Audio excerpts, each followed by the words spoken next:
আজকে আমি আপনাদের এডিট শেখাবো ভাই, একদম ন্যাচারাল এডিট। মানুষ এই ছবিটাকে দেখলেই বুঝতে পারবে না যে ভাই এটা এডিট করা হয়েছে না এখনও এডিট করা হয়নি। তো ভাই চলেন ভিডিওটি শুরু করি। অ্যান্ড ভিডিওটা দেখার অবশ্যই অনুরোধ রইল যদি আপনি ন্যাচারাল এডিট শিখতে চান। দেখেন ফেসবুকে আপনি অনেক ছবি দেখবেন, ছবিগুলো দেখলেই কিন্তু বোঝা যায় যে এটা এডিট। আর এমন কোনো ছবি আছে দেখলে আপনি কনফিউজ হয়ে যান যে ভাই এটা এডিট না এটা অরিজিনাল। তো এমনটাই এডিট আপনাদেরকে আজকে শেখাবো ভাই। বিভিন্ন সময় আমাদের কাস্টমারদের ডিমান্ড কিন্তু থাকে যে ভাই ছবিগুলো এডিট করে দিবে, তাহলে কিন্তু এক্সট্রা চার্জ দিব। অ্যান্ড ভাই কিছু জায়গায় আপনি ওয়েডিংয়ে ফটো তুলতে গেছেন, এখানেও কিন্তু আপনি কোনো সময় এডিট করে দিতে হয়। কিন্তু এখানে দেখা গেছে 500-1000 ছবি থাকে।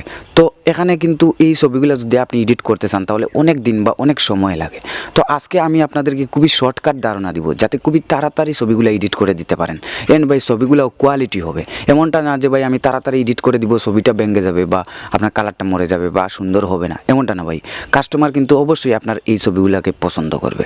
তো অবশ্যই চ্যানেল ভিডিওটি শুরু করি অ্যান্ড আপনাদেরকে গিয়ে স্ক্রিনে সরাসরি দেখাই কীভাবে এরকম এডিট করতে হয়। ওকে গাইস, স্ক্রিনে চলে আসলাম। এবার জাস্ট এক্সাম্পল হিসেবে আপনাদেরকে এখানে একটা ছবি আমি এডিট করে দেখাবো। এই যে দেখেন ছবিটা, এটা কিট লেন্স দিয়ে তোলা, আমি গতকাল তুলেছিলাম আমার একটা ফ্রেন্ডের। তো দেখেন এই ছবিটার মধ্যে একটু লক্ষ্য করেন, তার কিছু আপনার এক্সট্রা লুম আছে এন্ড দাড়িও আছে। এন্ড ভাই দেখেন মাঝে মধ্যে কিন্তু ডার্কনেস আছে। এন্ড কিছু কিছু জায়গা আছে যে জায়গাগুলো আপনার পরিষ্কার হওয়া খুবই জরুরি। এই যে দেখেন, তো এই ন্যাচারাল এডিট এটাকে বলে, মানে খুবই সিম্পলভাবে এডিট করে দেখাবো, আপনি বুঝতেই পারবেন না যে এটা এডিটের ফটো। এন্ড ভাই একটু পরেই সব কিছু দেখতে পাবেন। তো এই ছবিটাকে একটু ভালো করে লক্ষ্য করেন, তাহলেই আপনি বুঝতে পারবেন এই ছবিটার মধ্যে কি কি মানে সমস্যা আছে। ওকে, এবার জাস্ট আমি ফটোশপ CS6 এটা ব্যবহার করতেছি। আপনারা চাইলে এটা ব্যবহার করতে পারেন অথবা ফটোশপের যে কোনো ভার্সন হলে হবে, সবই একই টুল আছে, এই সব ভার্সনেই একই টুল আছে। ওকে, তো আমি ফটোটা ইনপুট করে দিলাম। এবার জাস্ট আমি ফটোটাতে কাজ শুরু করে দেব। তো তার আগে এখানে আপনি চাইলে ক্রপ করতে পারেন বা আপনার বিভিন্ন ডিজাইন করতে পারেন। আপনি চাইলে এখানে এক্সট্রাভাবে ব্যাকগ্রাউন্ডও ব্লার করতে পারেন। তবে আমি খুবই সিম্পল এন্ড খুবই তাড়াতাড়ি এডিট করে দেখাবো, তার জন্য আমি এত ঘাটাঘাটি করব না। আপনাদেরকে জাস্ট ফেসটা সুন্দর করে এন্ড কালার কম্বিনেশনটা সুন্দর করে দেখাবো। ওকে, তো দেখেন এখানে জাস্ট ফটোটা আমি ইনপুট করে দিছি। এবার জাস্ট ফটোটাতে আমি প্রথমে কিছু কন্টেস্ট বাড়িয়ে দিব। ওকে, এখানে জাস্ট আপনি এই যে ইমেজে বা আপনার ইমেজে জাস্ট কন্টেস্টটা কিছু বাড়াতে হবে, না হলে কিন্তু হবে না। ইমেজে গিয়ে জাস্ট অ্যাডজাস্টমেন্টে যাব অ্যান্ড এখানে উপরে দেখতে পাবেন ব্রাইটনেস অ্যান্ড কন্টেস্টে জাস্ট কিছুটা আপনি বাড়িয়ে দিবেন আপনার ইচ্ছা মতো। আপনি মানে যতটা আপনার অ্যাডজাস্ট হয় ততটা আপনি বাড়িয়ে দিবেন। দেখেন এখানে আমি 11% দিলাম অ্যান্ড কিছুটা বাড়িয়ে দিলাম যাতে আমার একটু সুবিধা হয়। এখানে ব্রাশ টুলটা সিলেক্ট করব অ্যান্ড অপাসিটিটা 30-31 বা 35-এর ভিতরে রাখবেন। ফ্লোটা ঠিক একই রকম দিয়ে দিবেন। দিয়ে দেওয়ার পর আপনার ছোটো বড়ো করে নেবেন আপনার ইচ্ছা মতো করে। জাস্ট এখানে আপনি ব্রাশ করবেন। ব্রাশ করার সময় খুবই খেয়াল রাখবেন, আপনার এখানে অল্টার চাপ দিবেন অ্যান্ড যেই সাইডটা আপনি ব্রাশ করতে চান ওই জায়গাতে অল্টার চাপ দিবেন অ্যান্ড আপনি এটা ক্যাপচা করে নেবেন। ক্যাপচা করার পর আপনি ব্রাশ করবেন। তা না যে ভাই আপনার একই কালার সম্পূর্ণ চেহারাতে মেরে দিলে কিন্তু আপনার ছবিটা বা স্ক্রিনটা নষ্ট হয়ে যাবে। তো এখানে একটা খেয়াল রাখবেন। ওকে, এবার ভিডিওটা আমি ফাস্ট ফরওয়ার্ড করেই দিব যাতে ভিডিওটা কিছু শর্ট হয়।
মোটামুটি কিন্তু আমার ব্রাশিং করা শেষ, তার জন্য ভিডিওতে ফিরে আসলাম। এবার জাস্ট এখানে ব্রান টুলটা সিলেক্ট করে দিবেন। এই যে দেখেন হাতের মতো ব্রান টুলটা সিলেক্ট করবেন অ্যান্ড আপনার চোখকে কিছু কালারফুল করে তুলবেন।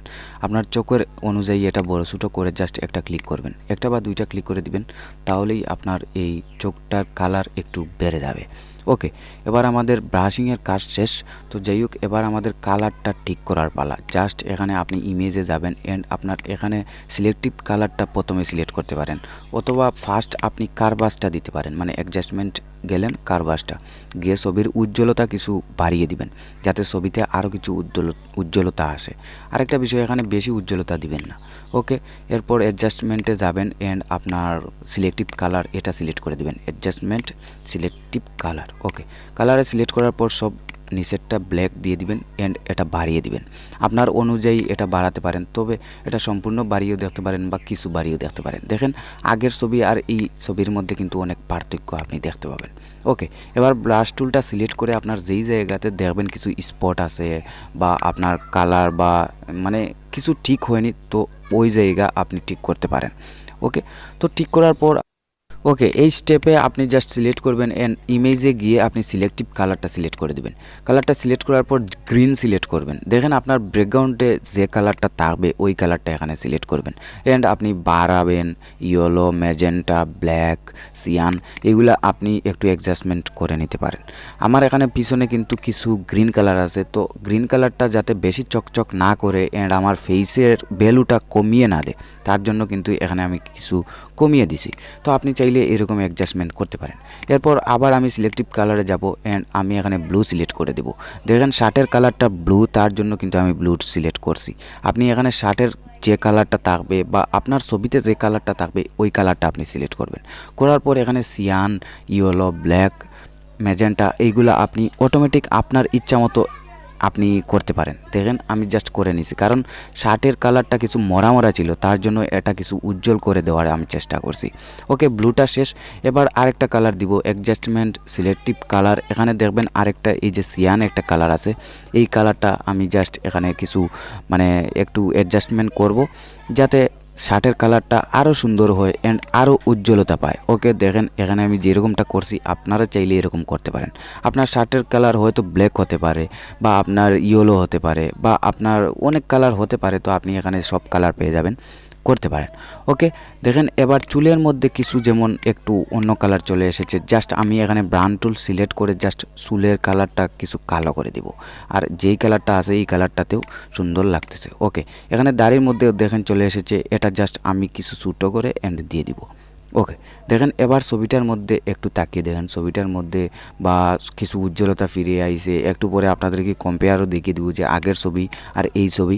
এবার এটাকে কিছু আমি ক্রপ করে দেব, কারণ দেখেন কিছু অপ্রয়োজনীয় অংশ আছে, এইগুলো থাকলে আরও বেশ সুন্দর লাগে, তার জন্য আমি জাস্ট এটা কিছু ক্রপ করে দিব অ্যান্ড ছবিটা আমি সেভ করে নেব। ওকে, দেখেন ছবিটা এবার খেয়াল করে দেখেন ছবিটার মধ্যে কীরকম উজ্জ্বলতা আসছে। অ্যান্ড ভাই এই ছবিটা আর আগের ছবিটার মধ্যে কিন্তু অনেক পার্থক্য দেখা যাবে। এখানে আপনি চাইলে কন্ট্রাস্টটা আরও কিছু বাড়াতে পারবেন। দেখেন এই ছবির মধ্যে কিন্তু প্রচুর ব্রাইটনেস আছে, তার জন্য আমি ব্রাইটনেস নাড়াচাড়া করব না, আমি জাস্ট কন্ট্রাস্টটা বাড়াবো। কন্ট্রাস্টটা বাড়ালে হবে কি, যে শার্পনেস আছে বা যে সাবজেক্ট আছে এই সাবজেক্টকে আরও পরিষ্কার করে তুলে। ওকে, এবার জাস্ট আমি ছবিটা সেভ করে দিব। তার আগে এখানে আরও অনেক বিষয় আছে ভাই আপনি করতে পারেন, তবে এগুলো আমি করতে যাব না। তো এইটাই হচ্ছে বিষয়। এখানে আপনি চাইলে আরও কিছু ব্ল্যাকটা বাড়িয়ে আপনার ছবিকে আরও সুন্দর করতে পারেন।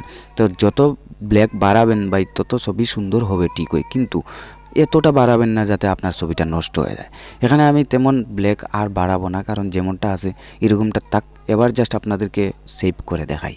ওকে, জাস্ট সেভ করার জন্য ফাইলে ক্লিক করব। ফাইলে ক্লিক করার পর এখানে আমার ইচ্ছা মতো ফোল্ডারে আমি এটা সেভ করে নিব। যারা সেভ করা জানেন না দেখে নেন। ওকে, এবার জাস্ট এই যে দেখেন এখানে সেভ করব। সরি এটা হচ্ছে না, কারণ সেম নামের মধ্যে আরেকটা ইমেজ আছে। এখানে জাস্ট আমি এডিট লিখে দেবো, EDIT। ওকে, দেখেন সেভটা হয়ে গেছে। এখানে ম্যাক্সিমাম অ্যান্ড লার্জ ফাইলটা দিবেন, তাহলেই আপনার HD কোয়ালিটি হবে। ওকে, এবার জাস্ট দেখেন ভাই এইটা হচ্ছে পুরনো ছবি। এবার আপনাদেরকে আমি কম্পেয়ার করে দেখাতে চাই, অ্যান্ড ওইটা হচ্ছে এডিটের ছবি। দেখেন দুইটার মাঝে কত পার্থক্য আছে আপনারা দেখলে বুঝতে পারবেন। একটু জুম দিয়ে আপনাদেরকে দেখাই। ওকে, এটা কিছু জুম দিলাম অ্যান্ড এটা কিছু জুম দিলাম, দেখেন দুইটা ছবির মধ্যে কত পার্থক্য। ভাই ছবি যেটা পুরনো ছিল এটাই কিন্তু বেস্ট ছিল, তবে এটার মধ্যে কালার কম্বিনেশন ঠিক ছিল না, অ্যান্ড ওইটার মধ্যে কিন্তু কালার কম্বিনেশন ঠিক আছে। ওইটাই হচ্ছে মেন বিষয় ভাই, আমি ওইটাই দেখাতে চাইছি। দেখেন এমন কিন্তু আমারই কোনো এডিট না যে ভাই এটা 100% ডেঞ্জারাস কোয়ালিটি এডিট, এটা কিন্তু আমি বলবো না। তবে এই ফটোটা যদি আপনি ফেসবুকে দেন তাহলে মানুষ এটা মানে কিছু সময় বুঝবে যে ভাই এটা এডিট, অ্যান্ড কিছু সময় বুঝবে যে ভাই এটা আসলে এডিট না, এটা অরিজিনাল। তো এমন কোনো এডিট আমি করিনি যাতে মানুষ দেখলেই বুঝতে পারে যে ভাই এটা এডিট, এইটাই আমি বোঝাতে চাইছি। তো গাইস আজকের ভিডিওটা এই পর্যন্ত। যদি ভিডিওটি ভালো লাগে একটি লাইক করবেন আর চ্যানেলটি সাবস্ক্রাইব করে রাখতে পারেন এরকম টপিকের জন্য। আর কোনো এডিট চান কি না অবশ্যই কমেন্ট করে